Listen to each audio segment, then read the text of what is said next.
Hello friend, जय श्री राम, राधे राधे। तो मैं आज आपको एक और कहानी लेकर आई हूँ मेरे यूट्यूब चैनल बचपन के किस्से कहानियों में एक स्वार्थी भेड़िया। एक बार एक जंगल में रहता था एक भेड़िया। हर समय वह इधर उधर घूमता रहता था, सबको परेशान करते हुए। बाकी सारे जानवर उसको स्वार्थी समझते थे, क्योंकि भेड़िया केवल अपने बारे में ही सोचता था। जब कोई भी उसकी मदद के लिए आता तो उनको मना करके वापस भेज देता था। एक दिन भेड़िया जंगल में ऐसे ही घूम रहा था। वह बहुत भूखा था और खाना के लिए ढूंढ रहा था, जब उसको दूर एक बैल का मांस नजर आया।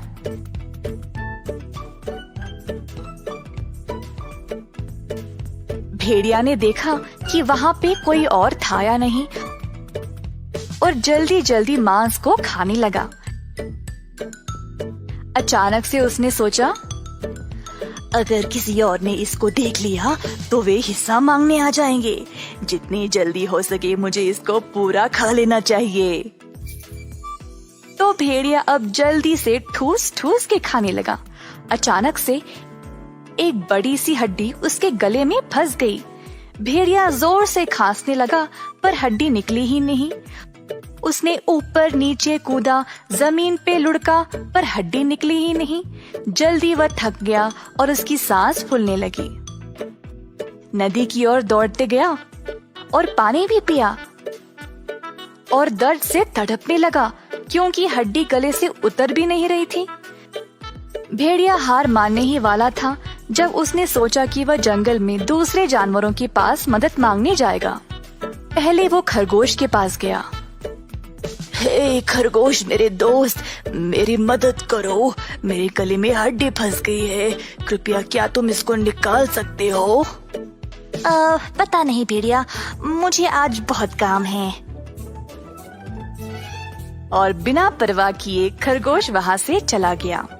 भेड़िया को खरगोश पर बहुत गुस्सा आया, परंतु जंगल में किसी भी जानवर ने भी भेड़िया की मदद नहीं की। कुछ तो हंसने भी लगे और ज्यादातर सीधा मुंह पे ही मना कर दिया, क्योंकि खुद भेड़िया ने उनकी मदद कभी नहीं की थी। भेड़िया और भी तड़पने लगा, जमीन पर गिर पड़ा और आसमान की ओर देखने लगा। उसकी आंखें धीरे धीरे बंद होने लगी।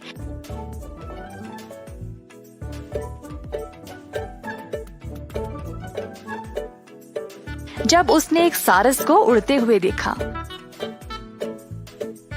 उसने सारस को पहचान लिया था और तुरंत उसको पुकारा। हे सारस, मेरे पुराने दोस्त, कृपया मुझे तुम्हारी मदद की जरूरत है। अपने इस दोस्त की मदद कर दो। सारस भेड़िया के पास आई और बोली, सबसे पहले तुम मेरे दोस्त नहीं हो, और ऐसा क्या हो गया कि तुमको मेरी मदद की जरूरत पड़ी है? मेरे गले में हड्डी फंस गई है। बहुत कोशिश की पर निकल ही नहीं रहा। मैंने सबको पूछा पर किसी ने भी मेरी मदद नहीं की।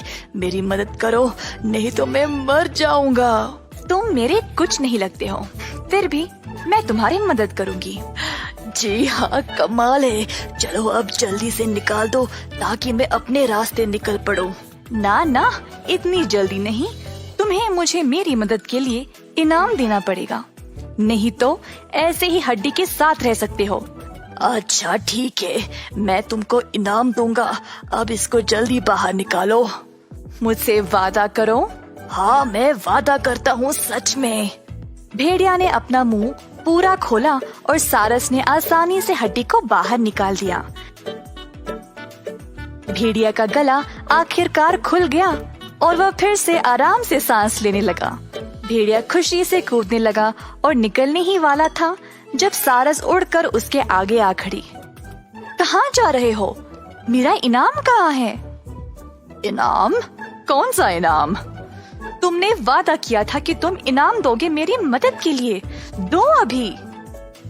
हाँ, मेरी भोली दोस्त, तुम्हें समझ नहीं आया?